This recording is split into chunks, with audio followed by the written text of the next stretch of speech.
ታችን እንደሞተ ታውቃላችሁ ማለት ነው። ሮድሪን ተካ ባይባልም ቦታውን ሸፍኗል። ቲጃኒ ሬንደርስ በጣም ክላስ የሆነ ተጫዋች።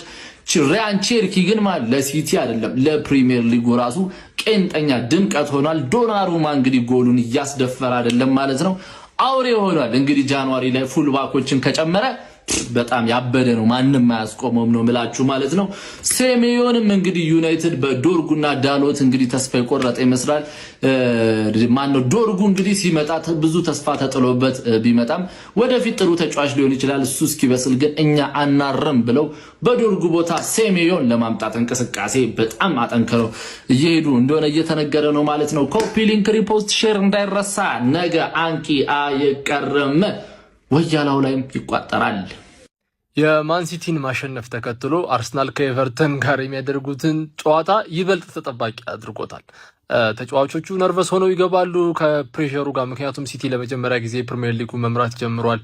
በጣም ጥሩ ፎርም ላይ እንደሆኑና ታውቃላችሁ የጋርዲዮላ ቡድን አንዴ ፎርሙ ከመጣለት ወደ ኋላ የሚመለስ ቡድን አይደለምና ከፕሬሸር ጋር ይገባሉ ወይስ በድል ተወጥተውት በራሳቸው እጅ ያለውን መሪነት ያስቀጥሉታል የሚለው በጉጉት ነው የሚጠበቀውና እኔ ማምነው አርቴታ 6ኛ ዓመቱን በሚያከብርበት ወቅት በድል እንደሚያጠናቅቅ ይሰማኛል።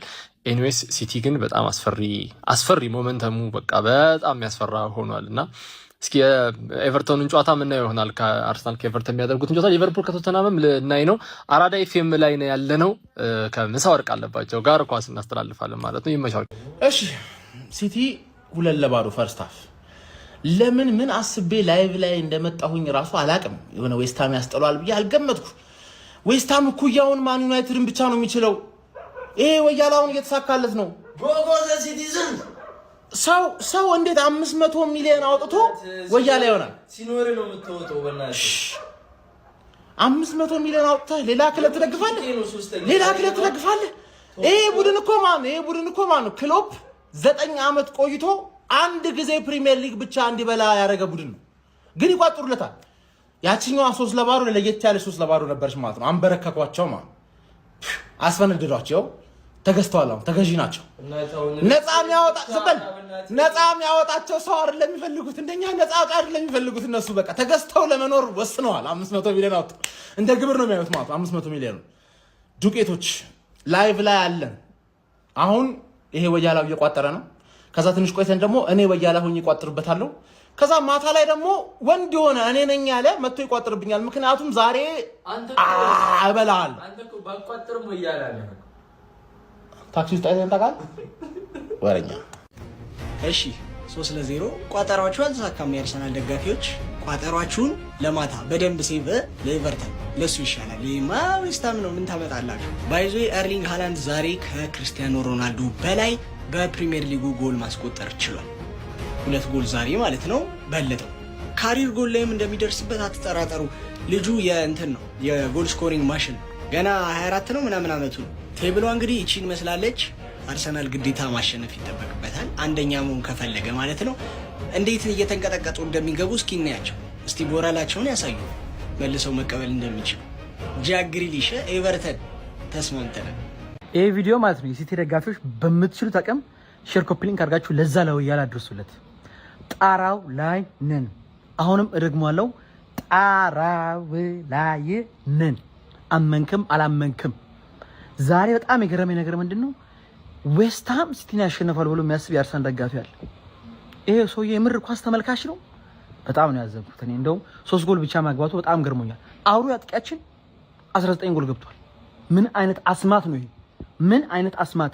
የፕሪሚየር ሊግ ተጫዋቾች አጥቂዎች እንዳለ ሀያል ክለቦች ያሉ ቢሰበሰቡ ያላንን ጎል ያክሉ። ምን አይነት ምታት ነው ይሄ? ሲቲ ፎሬቨር። ንጉስም ንግስናውን አሽከርም አሽከርነቱን አይረሳም። ከማን ሲቲዝንስ። ይሄ ነው ክለቡ፣ ይሄ ነው ሲቲዝንስ። ከማን ሲቲ ሚዜው አርሰናል በ5 ጎልና በ1 ነጥብ በልጠን እንግዲህ የፕሪሚየር ሊጉ ማማ ላይ እንገኛለን። ከማን ሲቲዝንስ ምድረ ወያላ እዚህ ክለብ ላይ መቋጠር ምን እንደሆነ እንግዲህ ያሳይተዋል ማለት ነው። ክለቡ ማንቸስተር ሲቲ መሆኑን አትርሳ። ከማን ሲቲዝንስ አሽከርነቱን ያድረሳው አርሰናል ከኛ በታች በመሆን በ1 ነጥብ እንግዲህ ዝቅ ብሎ የፕሪሚየር ሊጉ ሚዜነቱን ተቀብሏል።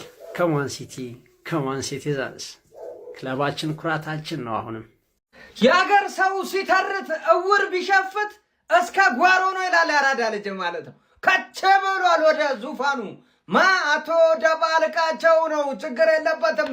ፕሪሚየር ሊግ ሆነ ምን ሊግ ሆነ በዛ ላይ ይህን ቫይኪንግ ይዞ ምን የሚሰማው የሚያዳምጠው ታሪክ አለ ትላለህ ያራዳ ልጅ። ሼርኮፕሊንግ አርጋ ደመጠኝ ጎበዜ። ምንድን ነው የተጀመረው? ቆይ በ17 የእንግሊዝ ፕሪሚየር ሊግ ጨዋታ 19 ጎል በ23 የማንቸስተር ሲቲ ጨዋታዎች ላይ 25 ጎል። ጤነኛ ነው ወይ አንተ? ማን አልቆነጠጥኩም እንዴ? ምንድን ነው ቆይ አንተ ሌሎቹን ተጫዋቾች የምታሳጣቸው?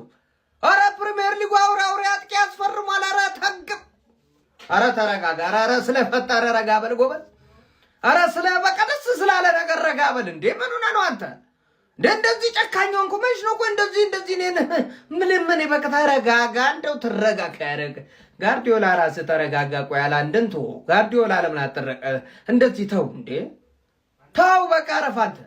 አርሰናል እስኪጫወት አንደኛ ደረጃ ላይ ጎበዜ ቁጭ ብሏል። አርሴ ጠንከር በለ ጎበዜ። ተሳስቶ ሸርተት ካለ ይሄ ቡድን አንደኛ የሚባል ነገር ካገኘ ሁለተኛ ሶስተኛ እንዴት እንደሚጠየፋችሁ እንዴት እንዳስጠላኝ አሁንስ ባወክ የሚለው ያኔ ነው። ሲቲ ጎበዜ ጠንከር። ሼርኮፕሊንግ አርጋረ ስለ ሃላንድና ማንቸስተር ሲቲ መላበለው ኮሜንት ላይ አርሰናል ሲጠቀምበት የነበረውን የአንደኝነት ደረጃ ጀግናው ማን ሲቲ ተቆጣጥሮታል ይላል። ዛሬ ማንቸስተር ሲቲ ዌስትሃምን 3-0 ስጥት ማድረግ ችሏል ማለት ነው። መጀመሪያም እንደጠበቅኩት ነው። ቀጥታ ለሲቲ ነበር ያልኩት እንግዲህ ቀመሬንም ስሰራ። ስለዚህ ሲቲ ዛሬ ዌስትሃምን ስጥት በማድረግ የአንደኛ ደረጃን ከአርሰናል ቀምቷል ማለት ነው። የአርሰናል 5 ሰዓት ላይ እስከሚጫወት ድረስ ሮቦቱም እንግዲህ አሁንም አልተቻለም። 2 ጎሎችን ስጥት ማድረግ ችሏል ማለት ነው። ማን ሲቲ በዚህ ዓመት ፍሩት። አሁንም ሚዜ እንዳያደርጋችሁ በደንብ ተጠንቀቁ ነው የምላችሁ። ይመቻችሁ። ምን ማድረግ ይቻላል? ምንም ማድረግ አይቻልም አለ ማንቸስተር ሲቲ። ነግሬያችሁ ነበር ባለፈው ሳምንት ትክክለኛው ማንቸስተር ሲቲ እየመጣ ነው ብያችሁ ነበር። ይሄው ምንም ጥያቄ የለውም። በቃ ይሄ ክለብ ተመልሷል። በቃ ማንቸስተር ሲቲ ተመልሷል። ኢቨን እኮ በቃ ያለፉትን 3 ነው 4 ጨዋታዎች እኮ ጎል እየተቆጠረበት አይደለም። በፓላስ እንዲሁም በብሬንትፎርድ በሰንደርላንድ ጨዋታ ላይ ዛሬ እንግዲህ በዌስትሃም ጎል እየተቆጠረበት አይደለም። ይሄ ክለብ መከላከሉን ጭምር አስተካክሎ ነው የመጣው። ኤርሊንግ ብሮት ሃላንድ አረ በስማ ሮቦት እኮ ነው፣ ምንም ጥያቄ የለውም። ኤርሊንግ ብሮት ሃላንድ ማሽን ነው። በቃ ያተሟል አልኩ። ይሄን ጎል ዛሬ ጨራሽ 2 ጎል 1 አሲስት። አረ በስማ ምን ለቼርኪ ያስተማረው ዛሬ ለቲጃኒ ራይንደርስ ቀጠለበት። የማቻች ሲቲዝናች ኮንግራ ቃላት የለኝም። በስማ በቃ የምናውቀው ማንቸስተር ሲቲ ይሄው ተመልሶ መጣ ማለት ይቻላል። ሪያን ቼርኪ፣ ፊል ፎደን እንዴት ነው የሚጫወቱት? ባይዘ ፎደን ማለት ነው በቃ መጥቷል፣ ተመልሷል። የቀድሞ የምናውቀው ፎደን ተመልሷል። ማቲያስ ኑኔዝን ጋርዲዮላ ቀየረው። ተጫዋች ይቀይር ጋርዲዮላ የማይችል ተጫዋችን ሁሉ መቀየር የሚችል አሰልጣኝ። እንደዛ ቤንች ላይ ተጠባባቂ ወንበር ላይ ይቀመጣል የተባለው ማቲያስ ኑኔዝ ራሱ እንዴት ነው የሚጫወተው? በስመ አብ። ለማንኛውም እንግዲህ ማንቸስተር ሲቲ ወደ አንደኝነቱ ተመልሷል። ያው አርሰናል እንግዲህ ሲጫወት አሁን ነው እንግዲህ መፍራት። ለማንኛውም ሲቲዝኖች ኮንግራ፣ እጅግ በጣም ድንቅ ጨዋታ ነበር የተመለከትነው። ሲቲ በሙሉ ብልጫ ነበር እንግዲህ ጨዋታ አሸነፈው። የመቻችሁ ኮንግራ። ማንቸስተር ሲቲ ቶፕ ኦፍ ዘ ሊግ። እሱን ማታ ከ5 ሰዓት በኋላ በደንብ የምናወራበት ይሆናል ማለት ነው። ዚስ ኢዝ ኖት ኤአይ ዚስ ኢዝ ኤርሊንግ ብራውት ሃላንድ ማለት ነው። በ114 ጨዋታ 104 ጎል ማስቆጠር ይችላል ማለት ነው። የክርስቲያኖ ሮናልዶን ሪከርድ በ122 ጨዋታ ያነሰ ጨዋታ ተጫውቶ ሮናልዶ 200 ምናምን ጨዋታ አድርጎ ነው 103 ጎል ያስቆጠረው። እሱ በ122 ጨዋታ ያነሰ ተጫውቶ 104 ጎል ማስቆጠር ይችላል ማለት ነው። በዚህ ሲዝን ለማንቸስተር ሲቲ 23 ጨዋታዎችን አድርጎ 25 ጎል ማስቆጠር ይችላል። በዚህ ሲዝን ለሀገሩም ለማንቸስተር ሲቲም 38 ግቦችን ማስቆጠር ይችላል። ለዚህ ሰው አንዴ ከመቀመጫችን ተነስተን ክብር በጣም የሚገባው ጀግና የሆነ አጥቂ ነው ማለት ነው። እቺ ቆንጂዬ ልጅ የአሁን ዓመት ሚዜ ናት እንዴ? ምንድነው የሚያገባት ጠፍቶ ነው ወይስ ምንድነው? በሄደችበት ለሁሉም ሚዜ እየሆነች አይቻታለሁ። እንዴት ቆይ በሰርጎች መሀል እንኳን ትንሽ ሰርጎች አይኖሩም? ቆይ ማለት ያው ኤፍኤ ካፕ ምናምን ነገር ማለት ነው። ለምን በሱ እንኳን አይድሯትም? ለኤፍኤ ካፕ ወስዶ ለምን ቆይ አይድሯትም? በዜሮ እንትጣ ነው የሆነ ዓመት በጣም ከባድ ነው። አቤት አቤት ጭንቀት፣ አቤት ፍርሃት። 5 ሰዓት እስኪደርስ ኤቨርተን ከሰገጠ በቃች። ማይሆን ሰው ነው ላይ የተቀመጠው። እንኳን እድሉን ሰጠሽው አይደለም እንዲሁም ከኋላሽ እየተከተለሽ እያሰጋሽ ነው። አሁን ከስር ነሽ። 1 ጌም ይቀርሻል። ብርክ ካለሽ ተበላሽ። እኔ አላቅም ይህ ሰውዬ እያለ ሲቲትም ይደርሳል። ጭራሽ ከክርስቲያኖ በላይ አሁን ጎል አለው።